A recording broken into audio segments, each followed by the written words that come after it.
Hello, scholars. This week we have what I hope is a less stressful week for you, particularly as we come out of spring break. I know from my own experience as a student and not so distant past that once you get back from 9 days off, it can be a little tough to get going again. And it's not just because we've been relaxed, sometimes because we're exhausted, because we've been doing too many things or worked too hard, or we just our minds have shut down over the course of the week of binging Netflix or traveling to Florida or serving ice cream or whatever it is you've been doing over the past week.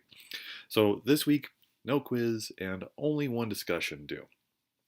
It has to do with speech too, so it's very practical in the way it's set up.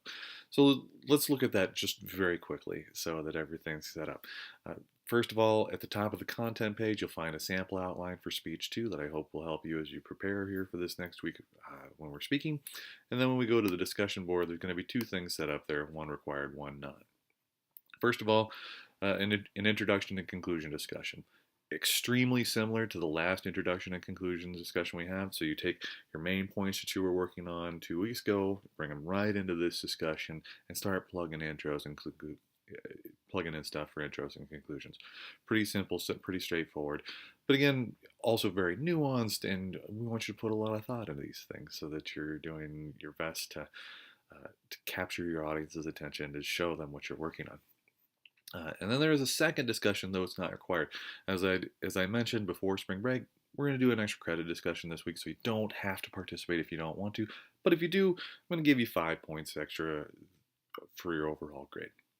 Now, this has to do with telling us about what you did on spring break. Now, it could be that you went someplace fantastic and you've got these great stories that you want to tell. It could be that you stayed home and you worked, or you just sat around the house and binged on what Jessica Jones just came out on Netflix, so maybe that was where you were at. Regardless, what we'd like you to do here is tell us something that happened during your spring break and then relate it back to something you've learned in class. My physical classroom students were talking about this the other week, actually last night, and one of my students related a great story where he was sitting on the beach with his girlfriend, and she's of mixed descent, so she has darker skin.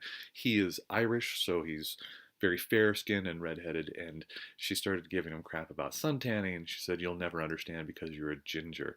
And he immediately pointed back and said, "That's the ad hominem fallacy."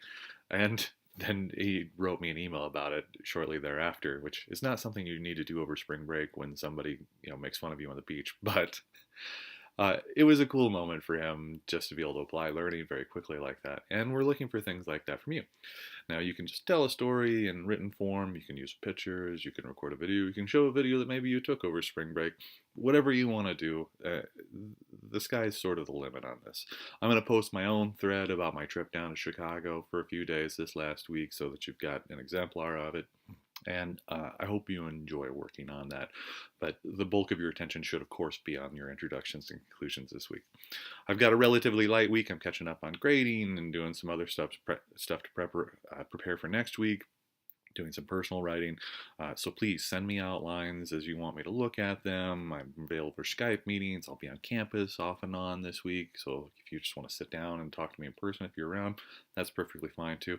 And I hope you have a great week, folks. So welcome back, and now get back to work.